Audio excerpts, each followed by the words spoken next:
Правительства Дании, Швеции и Швейцарии объявили о начале проекта «Эффективное управление и привлечение граждан для улучшения доступа к правосудию, безопасности, охраны окружающей среды и социальной сплоченности».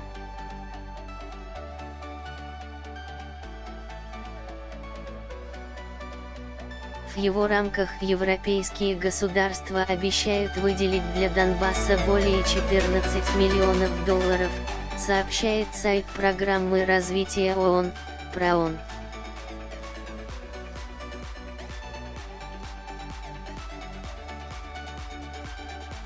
Проект рассчитан до 2022 года и призван способствовать эффективному управлению и социальной сплоченности в регионе.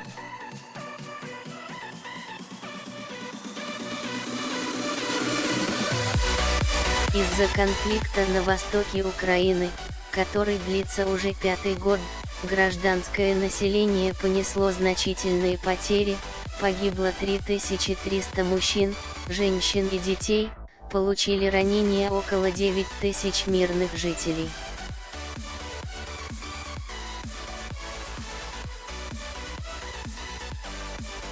$1,5 миллиона человек стали внутренне перемещенными лицами, немало других, живущих в пострадавших от конфликта районах, сталкиваются с разнообразными проблемами, озаботились проблемами Донбасса европейцы, потакающие преступлениям киевского режима.